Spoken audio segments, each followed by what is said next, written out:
జిందాబాద్ CITU వర్ధిల్లాలి భవన నిర్మాణ రంగ కార్మికుల ఐక్యత వర్ధిల్లాలి భవన నిర్మాణ రంగ కార్మికుల ఐక్యత జిందాబాద్ సిఐటియు జిందాబాద్ సిఐటియు వర్ధిల్లాలి భవన నిర్మాణ రంగ కార్మికుల ఐక్యత జయప్రదం చేద్దాం. రేపు 2వ తారీఖు నాడు జరిగే కార్యక్రమాన్ని జయప్రదం చేద్దాం.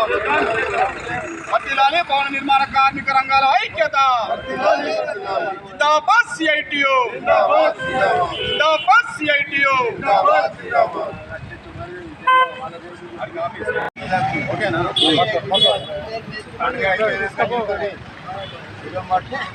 ఈరోజు బోయినపల్లి మండల కేంద్రంలో భవన నిర్మాణ రంగ కార్మికుల ఆధ్వర్యంలో సిఐటి ఆధ్వర్యంలో పత్రికా సమావేశం సందర్భంగా రేపు ఏప్రిల్ 2వ తారీఖు నాడు రాజన్న సిరిసిల్ల జిల్లా కేంద్రంలో పెద్ద ఎత్తున ఈ భవన నిర్మాణ రంగం కార్మికులు ఎదుర్కొంటున్న సమస్యలపై జిల్లా విస్తృత స్థాయి సమావేశం మీటింగ్ పెట్టడం జరుగుతుంది.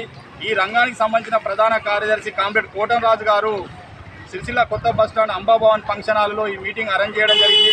దీనికి ముఖ్య అతిథిగా కామ్రేడ్ కోటంరాజు గారు రావడం జరుగుతుంది. కాబట్టి ఈ ప్రభుత్వ నిర్లక్ష్యం వైఖరి వల్ల ఈ రంగంలో పనిచేస్తున్న కార్మికులు ఎవరైతే ఉన్నారో సుతారులు, లేబర్లు, ఎలక్ట్రీషియన్, ప్లంబర్ వివిధ రంగాలకు సంబంధించిన కార్మికులు తీవ్రమైన ఇబ్బందులు ఎదుర్కొంటున్నారు. కాబట్టి దాని మీద విస్తృత స్థాయి సమావేశం ఉన్నది. కాబట్టి ఖచ్చితంగా ఈ వేములవాడ డివిజన్ లోపల ఈ జిల్లా లోపల ఉన్నటువంటి ఈ బోయినపల్లి మండలంలో పనిచేస్తున్నటువంటి భవన నిర్మాణ రంగ కార్మికులు ఆ రోజు ఉదయం 10:30 వరకు అంబాభవన్ ఫంక్షన్ హాల్కు రావాల్సిందిగా ఖచ్చితంగా ఈ కార్మికులకు విజ్ఞప్తి చేయడం జరుగుతుంది. ఎందుకంటే ఈ ప్రభుత్వం ఈ లేబర్ కార్డుల విషయంలో, క్లెయిమ్ల విషయంలో కార్మికులకు తీవ్ర అన్యాయం జరుగుతుంది. కాబట్టి ఖచ్చితంగా దిశగా ఈ కార్మికుల సమస్యలు పరిష్కారం కావాలంటే పెద్ద ఎత్తున ఈ కార్యక్రమానికి ఈ భవన నిర్మాణ రంగంలో పనిచేస్తున్న కార్మికులు ఎవరైతే ఉన్నారో ఆ రోజు ఉదయం 10 గంటలకు 10:30 వరకు ఏప్రిల్ 2వ తారీఖు నాడు సిరిసిల్ల కొత్త బస్టాండ్లకు వచ్చి ఈ కార్యక్రమాన్ని విజయవంతం చేయవలసిన బాధ్యత ప్రతి కార్మికుల మీద ఉంది. కాబట్టి ఆ దిశగా ఖచ్చితంగా ఈ బోయినపల్లి మండలం నుంచి మండల కేంద్రం నుంచి పెద్ద ఎత్తున తరలి రావాలని చెప్పి ఈ సందర్భంగా జిల్లా సిఐటి పక్షాన పిలుపునివ్వడం జరుగుతుంది.